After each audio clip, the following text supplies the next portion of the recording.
ngasi phongkiba tongan-tonganba pausesing amadi social media dagi lawkatjaba pausinggi update pijari ahanbada maruiba pau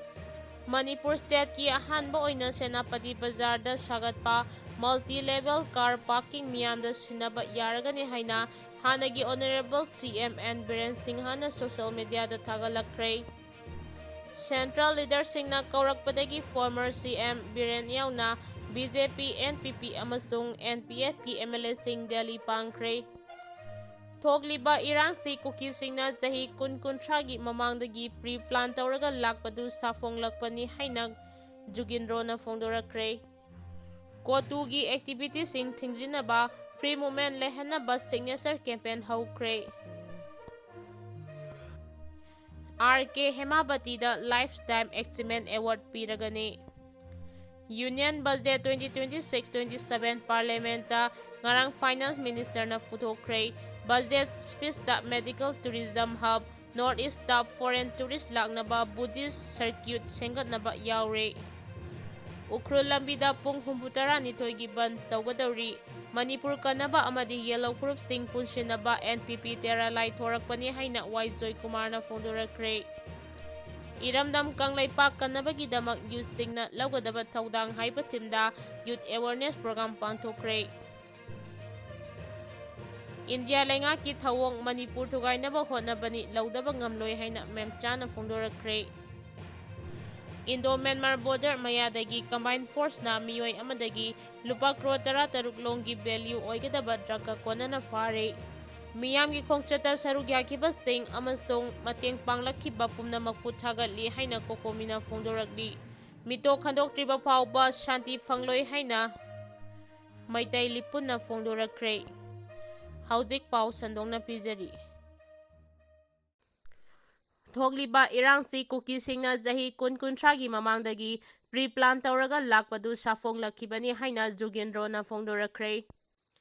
Haukiba chahi lising ani kulhumdoigi me humdagi tholakkiba irang ase khudakta khangawdana haukiba amanatte lal achi chahi kun-kuntragi mamangdagi Kuki singna pre-plan tawduna lakpa aronba agenda amagi safongkiba numine haina Manipur University gi former acting VC professor Dr. Kangujam Jugindro na phongdorakhre. Kuki Mitei Lan asida laibak thihauraba nauriba mahairoi singi damak lairik laisu tambada chauna mateng pangliba Ima Is Foundation gi ahumlak suba foundation degi thauram ngarang thau ground na pangthokiba aduda MU gi former acting VC professor Dr. Kangujam Jugindro na wafam asi phongdokladuna makhata na haiki mapalamdagi changlakiba Kuki singna chatharakiba lalong asti tongan-tongan ba tangka kaya thokna aronba lalong amagi makada chatharakibani Englishing amaga chamapan maripugi anganba matamdagi hauduna makoigi existent asi resource sengatnaba aranba history kaya sengatpa haurakibani chingi mafam kayada lam khopchinduna makoigi memorial stone amadi aranba historical existent utpa yanaba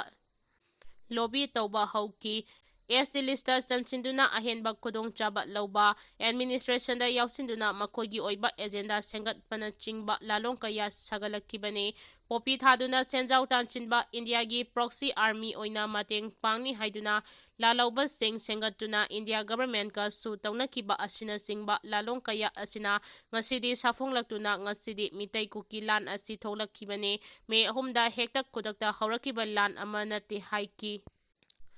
India lenga ki thawong Manipur thugainaba hotnabani lawdaba ngamloi haina memchana phongdorakhre. Poirai leimarol maira paibi apunba Manipur gi founding president Ima Kombi laikhidaba kunithoi stuba ningsing thauram ngarang lamphel chana kaithelda leiba Ima Kombi gi yata famda lup asina sinduna pangthokre thauram aduga mari leinana Ima Kombi gi ningsing khubamda miyamna haikalaika tamduna amasong minute ani 2 minute leptuna ikai khumnaba utki thauram aduga mari leinana poirai leimarol maira paibi apunba Manipur gi president Sorai Stamp Memsana haikibada India lengangna Manipurda satharakliba thawong ase Manipur asi masetana thugainaba honarakpani haina lawdaba ngamloi Kuki Kulai paiba singda lan hawhallaga India lengangna ngakpi senbiraktabadagi Meitei naha kaya masagi maramdam asi mapuru kanjanaba honarakpadagi haudik lamdam asida president rule thamjilaga amamamta oina fagatnaba honaribasi lup asina kaidongaida yaba ngamloi India Lengakna Masina Thongna Khulngak Luso Hydrabasu Mitegi Nahasing Asida Khulngak Luso Haina Insinbaga Pankak Oyan Kibane Masigi Matakta Lan Asina Maram Oiraga Ngasi Pawa Masama Sagi Mayumda Hanjin Mangamdana Lairibasing Ase Atubada Hanjil Hangadabani Haina Fondoki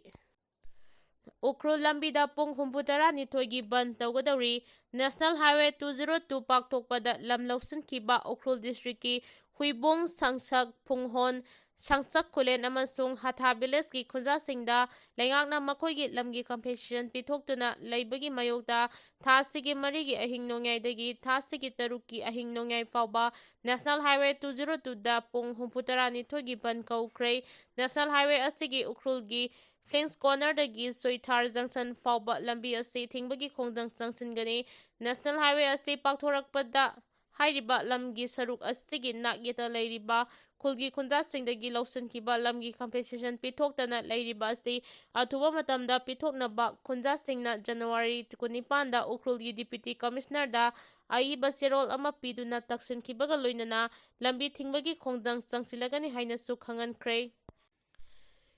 Mitop Khndoktrib Faob Santi Fangloi Mitop Khandoklaga Maramda Halandri Faob Lamdam Asida Tangdu Leitaba Purakpa Ngamloi Haina Meitei Lipungi Lusing Purel Haisnam Silan Mangangna Paumisingda Phongdokhre Meitei Lipungi Nauna Thau Punaba Khalaba Thaumising Ngarang Kangla Laifamlenda Thauni Kibaga Mari Leinana Lusing Purel Silan Mangangna Wapam Asi Phongdokladuna Makhatana Haiki Logi Wangmada Mapalamdagi Changlakpa Mi Masting Kai Hena Wangkhalakpadagi Ngasi Aikoina Khudongthiba Sing Asi Mayoknabane Haujik Laingak Semnaba Kanna Langnariba Asina Chumduna Karigumba Anauba Lusingba Ama Laklabadi Lusingba Du NRC Chathanduna Mitop Khandokpa Ngamba Reserve Force Ki Lam Khopsinba Sing Takthokpa Ngamakpa War on Drug Mapung Fana Chathaba Ngamba Amasung Yelhawmin Pomnamak Nuksishana na Laiminaba Ngamba Lusingba Ama Pami Haiki Ngarangi Thauram Aduda Meitei Lipungi Thaumi Sani Henbana Saruk Yaki Miyamgi Khongsata Saruk Yaki Basing Amasung Mateng Panglakiba Pumnamapu Thagali Haina Kokomina Phongdoragli Kokomina Sinduna Nahan Pangthokiba Miyangi Khongsata Saruk Yaki Basing Amasung Khongsata Sibu Mai Paknaba Honabada Mateng Panglakiba Khudingmakpu Awangba Thakta Ikai Khumnabaga Loinana Thagatpa Phongdoragli Kokomina Thadorakpa Serol Amana Hairibana Hawkiba Sahi Lising Ani Kulumdogi Me Humdagi Thoklakiba Irangna Maram Oiraga Mioi Lising Kaya Lanjena Duna Masama Tagi Mayum Inkolda Hanjinba Ngamdana Leirakpa National Highway Singda Akaknaba Furup Ama Maning Tamna Chatpa Fangandana Thamlakpa Education Economy yauna hiram kayada nongmagi soksilakpa thak kuntraganithoi Haikhre sanglaba matamasida democracy chatliba leibak India gi Delhi lengakna lamdamasida thokliba irang asti ningthina yengsinbidaba thawai bidabana makoigi akhuba aranba minengda irang asti matam sangthana leihanaba irang tauriba leibak masetana thugainaba honariba chin kuki narco terrorist singna tongsindna khulai oina sijinabadagi thokliba irang asi loisinmak ngamdana leirakpani haibasi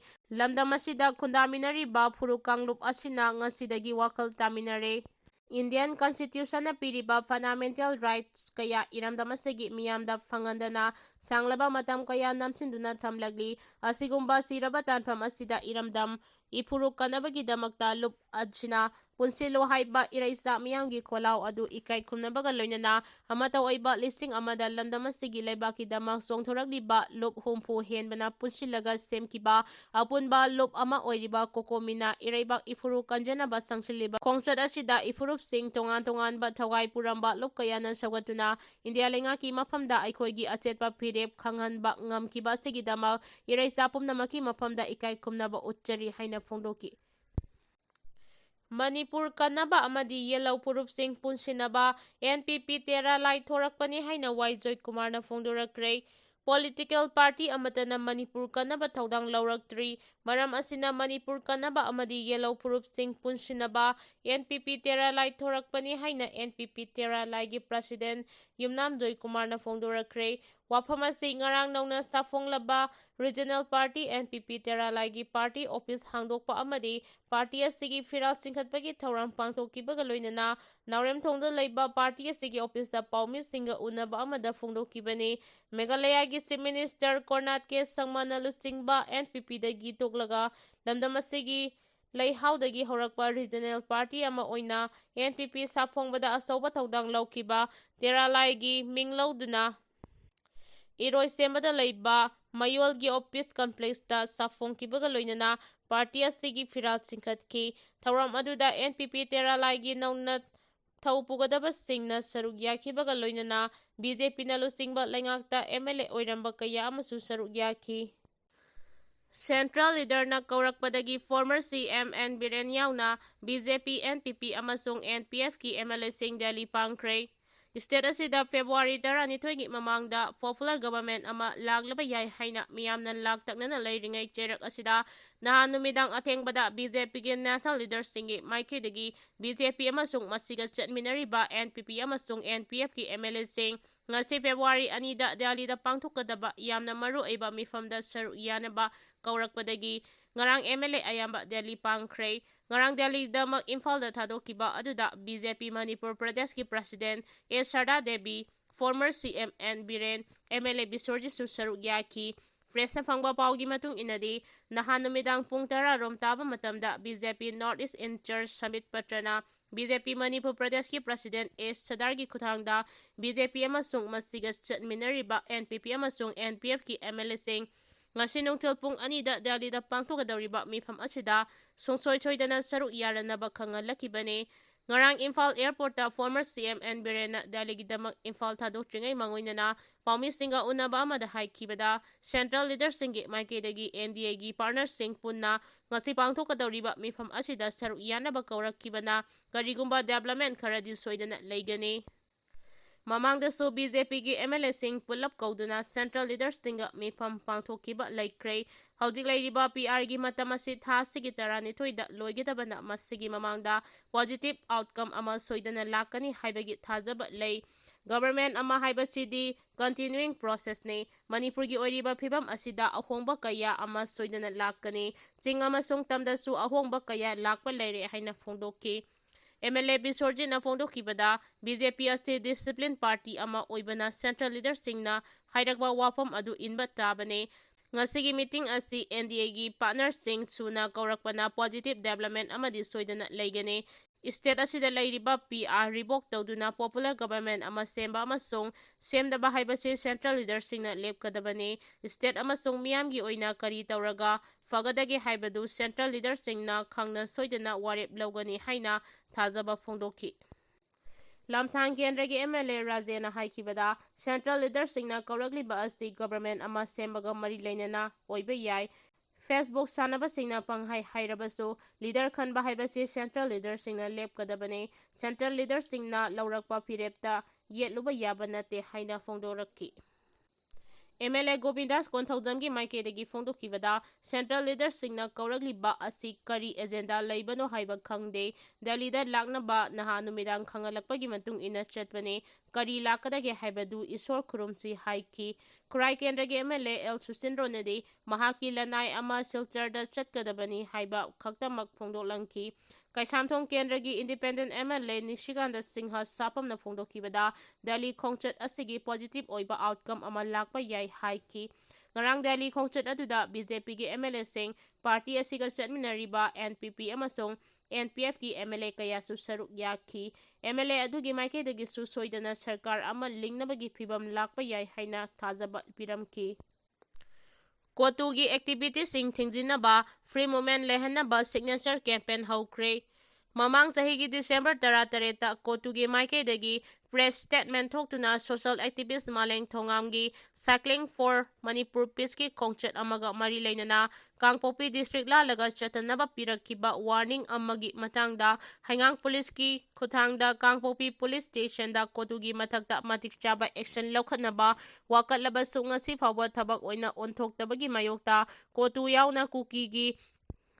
ꯀꯝꯃ꯭ꯌꯨꯅꯤꯇꯤꯗ ꯕꯦꯖ ꯇꯧꯕ ꯑꯣꯔꯒꯅꯥꯏꯖꯦꯁꯟꯁꯤꯡ supreme ꯀꯣꯔꯠꯇ ꯊꯦꯡꯅꯗꯨꯅ ꯃꯈꯣꯏꯅ ꯆꯠꯊꯗꯨꯅ ꯂꯣꯅ ꯌꯥꯗꯕ ꯑꯦꯛꯇꯤꯚꯤꯇꯤꯁꯤꯡ ꯑꯁꯤ ꯃꯇꯝ ꯆꯨꯞꯄꯒꯤ ꯑꯣꯏꯅ ꯊꯤꯡꯖꯤꯟꯅꯕ ꯑꯃꯗꯤ state ꯑꯁꯤꯒꯤ national ꯍꯥꯏꯋꯦꯁꯤꯡꯗ ꯃꯇꯤꯛ ꯆꯥꯕ ꯄꯕ꯭ꯂꯤꯛ ꯐ꯭ꯔꯤ ꯃꯨꯚꯃꯦꯟꯠ ꯃꯍꯧꯁꯥꯒꯨꯝ ꯂꯩꯍꯟꯒꯗꯕꯅꯤ ꯍꯥꯏꯕ ꯋꯥꯈꯜꯂꯣꯟꯗ ꯉꯔꯥꯡ ꯏꯝꯐꯥꯜ ꯏꯁꯀꯤ ꯈꯨꯔꯥꯏ ꯂꯝꯂꯣꯡ ꯀꯩꯊꯦꯜꯗ mass signature campaign chathaba hawkhre ngarangdagi hawkhiba signature campaign aduda lamlong kaithel phambi apunba nupi lob coordinating committee khurai nongpok lengak apunba nupi lob koirengai bazar maira paibi laisnak koirengai manung maira paibi yaifa nupi lup maira paibi amasung yaifa nupi lup maiba khul amasung tongan tongan ba sinfamda leiba miyoi kayana khudek lobagi khongjang aduda saruk yaki ngarangi thauram aduga mari leinana state asida punang khundaminariba kangluk khudingmaki miyoi singnaso amatoina saruk yabinaba social activist maleng thongamna miyamda appeal tawraki signature campaign asi May ama fawba pangthokani hairi Indo-Myanmar border mayadagi combined force na miyoi amadagi lupa crore 13 longgi belly oigadaba drugka konana Hwkhre Central Security Force amasung Manipur Police na leptana chatharakpa anti-narcotic drive ki manung channa nahan Technopal District ki manung chanba Indo-Myanmar border gi mayadagi miyoi ama regional black marketa lupa crore 13 longgi value oigadaba yamlaba drugka konana fare hairi official oiba report amana hairibana drugka konana faraba miyoi adugi mamingna haulim tongkhokai mate kawi miyoi asidagi methamphetamine tablet hainasu khangnaba WY tablet kg 9 ga gram chahum Hwkhre yamlaba drug sing adu pubada sijinaba Maruti Suzuki Wenger R registration number WB06J 3605 ama yauna smartphone ama Aadhaar card ama amasung voter ID amasu recover tawre regional black market Manipur amasung Mizoram border da WY tablet aste kilogram amada lupa crore aniga lakh kuntradagi lupa crore ahum fawba pi guli lising ama chanba packet amada lupa lising kunmanga fawba pi hairiba asi border gi area asidane adubo mafam asidagi lanthorakpa jaga singdadi mamalasi ka hena wangi Indo-Myanmar border gi Mizoram amasung Manipur border da hairiba drug asti adumak marang kaina fangi hairi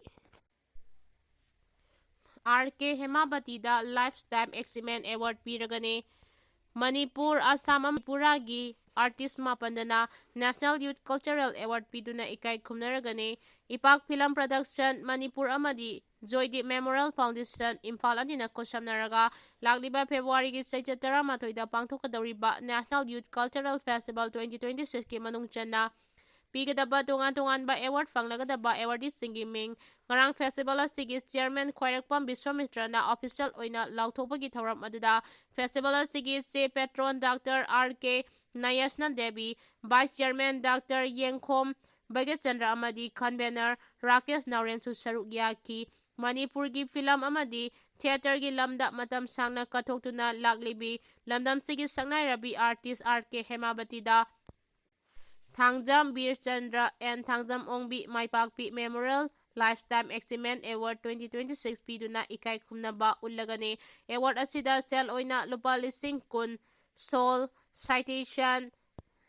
memento amadi medal ama loinana National Youth Cultural Award fanglagadaba Manipur Assam Tripura gi naha artist mapan gi mingsu lauthokre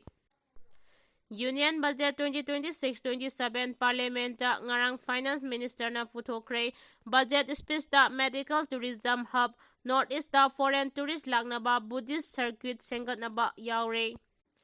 Union Finance Minister Nirmala Sitharaman ngarang Union Budget Estimate Lok Sabha amasung Rajya Sabha da animakta thamkhre budget estimate asigi matung inna tongan ba polam kaya marum mamal hantaragane adubu income tax thidaba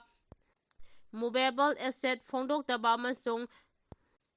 koilagi matangdadi mamal hengatpagi wafam yauri Finance Minister na lebak asigi tongan ba mafamsingda regional medical tourism hubsing sengatuna malemda India bu analayanggi maru oiba lamthungpham oinabagi wafam yauri medical hubsing asida matamga chunaraba infrastructure leihanbaga loinana tongan ba lebaksingdagi layengba lakpada khudong chanaba thaurang laukhatkani thaurang asina doctor nurse health professional technician caregiver amadi support staff pumnamakta kanaba fanghalagane Nirmala Sitharaman na thangnana mapalak suba oina puthokiba budget ꯏꯁꯇꯤꯃꯦꯟꯇ ꯑꯋꯥꯡ ꯅꯣꯡꯄꯣꯛ ꯂꯝꯗꯝꯒꯤ ꯇꯣꯉꯥꯟ ꯇꯣꯉꯥꯟꯕ ꯃꯐꯝꯗ ꯕꯨddhist ꯁꯔꯀ꯭ꯌꯨꯠ ꯁꯦꯝꯒꯠꯇꯨꯅ foreign ꯇꯨꯔꯤꯁꯁꯤꯡ ꯂꯥꯛꯍꯟꯅꯕ ꯊꯧꯔꯥꯡ ꯂꯧꯈꯠꯀꯅꯤ꯫ ꯑꯔꯨꯅꯥꯆꯜ ꯄ꯭ꯔꯗꯦꯁ, ꯁꯤꯛꯀꯤꯝ, ꯃꯤꯖꯣꯔꯥꯝ ꯑꯃꯁꯨꯡ ꯇ꯭ꯔꯤꯄꯨꯔꯥ ꯕꯨddhist ꯁꯔꯀ꯭ꯌꯨꯠ ꯁꯦꯝꯒꯠꯄꯗ ꯑꯋꯥꯡ ꯅꯣꯡꯄꯣꯛ ꯂꯝꯗꯝꯒꯤ ꯁꯦꯟꯃꯤꯠꯂꯣꯟ ꯐꯒꯠꯍꯟꯕꯗ ꯆꯥꯎꯅ ꯃꯇꯦꯡ ꯑꯣꯏꯔꯒꯅꯤ꯫ ꯃꯥꯂꯦꯝꯗ ꯕꯨddhist ꯂꯥꯏꯅꯤꯡ ꯆꯠꯄ ꯃꯤꯑꯣꯏ ꯃꯤꯂꯤꯌꯟ 535 ꯂꯩꯕ ꯃꯔꯝꯅ ꯅꯧꯅ ꯁꯦꯝꯒꯠꯀꯗꯧꯔꯤꯕ ꯕꯨddhist ꯁꯔꯀ꯭ꯌꯨꯠꯁꯤꯡꯗ ꯇꯣꯉꯥꯟꯕ ꯂꯥꯛꯅꯕꯒꯤ ꯈꯨꯗꯣꯡꯆꯥꯕ ꯃꯥꯂꯦꯝꯗ ꯕꯨddhist ꯂꯥꯏꯅꯤꯡ ꯆꯠꯄ ꯃꯤꯑꯣꯏ ꯃꯤꯂꯤꯌꯟ 535 ꯂꯩꯕ ꯃꯔꯝꯅ ꯅꯧꯅ ꯁꯦꯝꯒꯠꯂꯛꯀꯗꯧꯔꯤꯕ ꯕꯨddhist ꯁꯔꯀ꯭ꯌꯨꯠꯁꯤꯡꯗ ꯇꯣꯏꯅ ꯂꯥꯛꯅꯕꯒꯤ ꯈꯨꯗꯣꯡꯆꯥꯕ ꯐꯪꯍꯟꯕꯒ ꯂꯣꯏꯅꯅ ꯁꯦꯟꯃꯤꯠꯂꯣꯟꯒꯤ ꯐꯤꯚꯝ ꯐꯒꯠꯍꯟꯕ ꯉꯝꯂꯒꯅꯤ ꯍꯥꯏꯅ ꯐꯣꯡꯗꯣꯔꯛꯈ꯭ꯔꯦ꯫ ꯏꯔꯝꯗꯝ ꯀꯪꯂꯩꯄꯥꯛ ꯀꯟꯅꯕꯒꯤꯗꯃꯛ ꯌꯨꯠꯁꯤꯡꯅ ꯂꯧꯒꯗꯕ ꯊꯧꯗꯥꯡ ꯍꯥꯏꯕ ꯊꯤꯝꯗ ꯌꯨꯠ ꯑꯦꯋꯥꯔꯅꯦꯁ ꯄꯥꯡꯊꯣꯛꯈ꯭ꯔꯦ꯫ ꯏꯔꯝꯗꯝ ꯀꯪꯂꯩꯄꯥꯛ ꯀꯟꯅꯕꯒꯤꯗꯃꯛ ꯌꯨꯠꯁꯤꯡꯅ ꯂꯧꯒꯗꯕ ꯊꯧꯗꯥꯡ ꯍꯥꯏꯕ ꯊꯤꯝꯗ ꯉꯔꯥꯡ ꯌꯨꯠ ꯐ꯭ꯔꯟꯠ ꯋꯥꯡꯉꯨꯅ ꯁꯤꯟꯗꯨꯅ ꯀꯛꯆꯤꯡ ꯗꯤꯁꯇ꯭ꯔꯤꯛꯀꯤ ꯋꯥꯡꯉꯨ ꯂꯥꯏꯐꯝꯂꯦꯟꯗ ꯂꯩꯕ LYA ꯒ꯭ꯔꯥꯎꯟꯗ ꯄꯥꯡꯊꯣꯛꯈ꯭ꯔꯦ꯫ ꯊꯧꯔꯝ ꯑꯗꯨꯗ ꯁꯣꯁꯤꯌꯦꯜ ꯁꯥꯏꯟꯇꯤꯁꯠ ꯙꯅꯕꯤꯔ ꯂꯥꯏꯁ꯭ꯔꯝ, ꯅꯨꯡꯊꯤꯜꯒꯤ ꯄꯥꯎꯆꯦ ꯋꯥꯌꯦꯜꯀꯥꯇꯤꯒꯤ ꯑꯦꯗꯤꯇꯔ ꯍꯦꯃꯟꯇꯀꯨꯃꯥꯔ ꯅꯤꯉꯣꯝꯕꯝ, ꯋꯥꯡꯉꯨ ꯒ꯭ꯔꯥꯝ ꯄꯟꯆꯥꯌꯠꯀꯤ pradhan Loitongbam Sarat alias Tona, youth front ꯋꯥꯡꯉꯨꯒꯤ president L Jayanta, secretary T Ibochouba, KCR ꯍꯩꯁ ꯅꯥꯎꯕꯤ ꯑꯃꯗꯤ ꯑꯦꯗꯚꯥꯏꯖꯔꯁꯤꯡ ꯑꯃꯣꯝ ꯐꯩꯖꯥꯎ, T ꯍꯩꯁ ꯙꯃꯦꯟꯗ꯭ꯔ, ꯑꯃꯣꯝ ꯁꯣꯂꯣꯃꯣꯟꯁꯨ ꯄ꯭ꯔꯤꯁꯤꯗꯤꯌꯝ ꯃꯦꯝꯕꯔ ꯑꯣꯏꯅ ꯁꯔꯨꯛ ꯌꯥꯈꯤ꯫ ꯌꯨꯠ ꯑꯦꯋꯥꯔꯅꯦꯁꯀꯤ ꯊꯧꯔꯝꯗ ꯔꯤꯁꯣꯔꯁ ꯄꯔꯁꯟ ꯑꯃ ꯑꯣꯏꯅ ꯋꯥꯌꯦꯜꯀꯥꯇꯤꯒꯤ ꯑꯦꯗꯤꯇꯔ ꯍꯦꯃꯟꯇꯀꯨꯃꯥꯔ ꯅꯤꯉꯣꯝꯕꯝꯅ ꯐꯣꯡꯗꯣꯛꯈꯤꯕꯗ ꯉꯁꯤ ꯃꯈꯜ ꯃꯈꯥ ꯀꯌꯥꯒꯤ ꯑꯋꯥꯕ ꯊꯦꯡꯅꯔꯤꯕ ꯈꯨꯗꯤꯡꯃꯛ ꯑꯁꯤ ꯑꯩꯈꯣꯏꯅ ꯑꯐꯕ ꯃꯤꯍꯨꯠ ꯈꯜꯍꯧꯗꯕꯗꯒꯤꯅꯤ꯫ ꯑꯩꯈꯣꯏꯅ ꯑꯐꯕ ꯃꯤꯍꯨꯠ ꯈꯜꯍꯧꯗ꯭ꯔꯕꯗꯤ ꯇꯨꯡꯗ ꯃꯅꯤꯄꯨꯔꯒꯤ ꯃꯔꯥꯏꯕꯛ ꯀꯔꯤ ꯑꯣꯏꯔꯛꯀꯅꯤ ꯍꯥꯏꯕꯁꯤ ꯀꯅꯥꯅꯁꯨ ꯍꯥꯏꯕ ꯉꯝꯂꯣꯏ꯫ ꯑꯗꯨꯅꯗꯤ ꯉꯁꯤ ꯃꯅꯤꯄꯨꯔ ꯃꯤꯌꯥꯝꯅ ꯑꯐꯕ ꯃꯤꯍꯨꯠ ꯈꯜꯍꯧꯁꯤ ꯍꯥꯏꯕ ꯈꯣꯜꯂꯥꯎ ꯂꯥꯎꯅꯔꯛꯂꯤꯕꯁꯤꯅꯤ꯫ ꯏꯗꯤꯇꯔ ꯍꯦꯃꯟꯇꯀꯨꯃꯥꯔ ꯅꯤꯉꯣꯝꯕꯝꯅ ꯍꯥꯏ ꯏꯄꯥ ꯏꯄꯨꯒꯤ ꯏꯈꯦꯡꯇꯅ ꯉꯥꯛꯂꯝꯕ ꯏꯔꯝꯗꯝ ꯀꯪꯂꯩꯄꯥꯛ ꯃꯅꯤꯄꯨꯔ ꯑꯁꯤ ꯃꯄꯥꯟꯗꯒꯤ ꯆꯪꯁꯤꯜꯂꯛꯈꯤꯕ ꯀꯨꯀꯤꯒꯤ ꯀꯥꯡꯕꯨꯅ ꯃꯅꯤꯄꯨꯔ ꯊꯨꯒꯥꯏꯒꯦ ꯍꯥꯏꯕꯅꯤ ꯑꯃꯗꯤ ꯅꯥꯒꯥꯒꯤ ꯀꯥꯡꯕꯨꯁꯨ ꯃꯅꯤꯄꯨꯔꯗ ꯂꯩꯕ ꯅꯨꯡꯉꯥꯏꯖꯗ꯭ꯔꯦ, ꯇꯣꯈꯥꯏꯅ ꯂꯩꯖꯔꯒꯦ ꯍꯥꯏꯕꯁꯤ ꯍꯧꯖꯤꯛ ꯂꯝꯗꯝꯁꯤꯗ ꯂꯩꯔꯤꯕꯅꯤ ꯍꯥꯏꯔꯗꯨꯅ ꯃꯤꯇꯩꯁꯤꯡꯅ ꯀꯔꯤ ꯍꯥꯏ? ꯁꯦꯞ ꯃꯅꯤꯄꯨꯔ, ꯁꯦꯞ ꯃꯅꯤꯄꯨꯔ, ꯃꯅꯤꯄꯨꯔ ꯀꯜꯂꯨ ꯍꯥꯏꯕ ꯈꯣꯜꯂꯥꯎ ꯂꯥꯎꯔꯤ꯫ ꯑꯩꯈꯣꯏ ꯀꯌꯥꯝ ꯀꯨꯏꯅ ꯂꯥꯎꯈꯤꯒꯗꯒꯦ? ꯑꯗꯨ ꯑꯣꯏꯕ ꯇꯥꯔꯕꯗꯤ ꯄꯟꯈꯩ ꯑꯃꯗꯤ ꯂꯩꯅꯁꯦ꯫ ꯑꯩꯈꯣꯏ ꯉꯁꯤꯗꯒꯤ ꯃꯅꯤꯄꯨꯔ ꯀꯜꯂꯨ ꯍꯥꯏꯕꯁꯤ ꯑꯃꯨꯛ ꯍꯟꯅ ꯍꯥꯏꯔꯔꯣꯏ, ꯔꯦꯂꯤ ꯆꯠꯂꯔꯣꯏ, ꯋꯥꯀꯠ ꯃꯤꯐꯝ ꯐꯝꯂꯔꯣꯏ ꯍꯥꯏꯕꯁꯤ ꯑꯩꯈꯣꯏ ꯄꯨꯟꯅ ꯐꯤꯔꯦꯞ ꯑꯃ ꯂꯧꯃꯤꯟꯅꯕ ꯃꯊꯧ ꯇꯥꯏ꯫ ꯃꯅꯤꯄꯨꯔꯗ ꯈꯨꯟꯗꯥꯃꯤꯟꯅꯔꯤꯕ ꯐꯨꯔꯨꯞ ꯃꯌꯥꯝ ꯑꯃ ꯈꯨꯟꯗꯥꯖꯔꯒꯁꯨ ꯑꯁꯨꯛ ꯆꯥꯎꯈ꯭ꯔꯕ ꯂꯝꯁꯤ ꯑꯩꯈꯣꯏꯒꯤ ꯂꯥꯏꯑꯣꯏꯈ꯭ꯔꯕ ꯏꯄꯥ ꯏꯄꯨꯁꯤꯡ ꯑꯗꯨꯒꯤ ꯏ ꯃꯔꯤꯛ ꯃꯔꯤꯛꯅ ꯀꯠꯂꯒ ꯉꯥꯛꯇꯨꯅ ꯂꯥꯛꯈꯤꯕ ꯑꯩꯈꯣꯏꯒꯤ ꯏꯔꯩꯕꯥꯛꯅꯤ꯫ ꯂꯝꯗꯝ ꯑꯁꯤ ꯁꯦꯝꯅꯕ ꯍꯣꯠꯅꯕꯗ ꯃꯤꯇꯩꯒꯤ ꯏ ꯃꯌꯥꯝ ꯑꯃ ꯌꯥꯎꯏ꯫ ꯃꯗꯨꯅꯗꯤ ꯃꯅꯤꯄꯨꯔ ꯀꯥꯏꯕ ꯌꯥꯔꯣꯏ ꯍꯥꯏꯕꯁꯤꯅꯤ ꯍꯥꯏꯔꯗꯨꯅ ꯂꯩꯃꯤꯟꯅꯔꯤꯕ ꯐꯨꯔꯨꯞ ꯈꯨꯗꯤꯡꯃꯛ ꯂꯣꯏꯅ ꯂꯩꯃꯤꯟꯅꯕ ꯑꯗꯨꯅꯗꯤ ꯃꯅꯤꯄꯨꯔ ꯀꯥꯏꯕ ꯌꯥꯔꯣꯏ ꯍꯥꯏꯕꯁꯤꯅꯤ ꯍꯥꯏꯔꯗꯨꯅ ꯂꯩꯃꯤꯟꯅꯔꯤꯕ ꯐꯨꯔꯨꯞ ꯈꯨꯗꯤꯡꯃꯛ ꯂꯣꯏꯅ ꯂꯩꯃꯤꯟꯅꯕ ꯌꯥꯏ꯫ ꯑꯩꯈꯣꯏ ꯄꯨꯟꯅ ꯂꯩꯃꯤꯟꯅꯔꯛꯄꯅꯤ, ꯈꯨꯗꯤꯡꯃꯛ ꯌꯦꯜꯍꯧꯃꯤ ꯉꯥꯛꯇꯅꯤ꯫ ꯃꯄꯥꯟꯗꯒꯤ ꯃꯊꯣꯡ ꯃꯔꯝ ꯈꯪꯗꯅ ꯆꯪꯁꯤꯜꯂꯛꯄ ꯅꯈꯣꯏꯅ ꯃꯅꯤꯄꯨꯔ ꯊꯨꯒꯥꯏꯒꯦ ꯍꯥꯏꯕꯗꯤ ꯌꯥꯔꯣꯏ ꯍꯥꯏꯅ ꯐꯣꯡꯗꯣꯛꯈꯤ꯫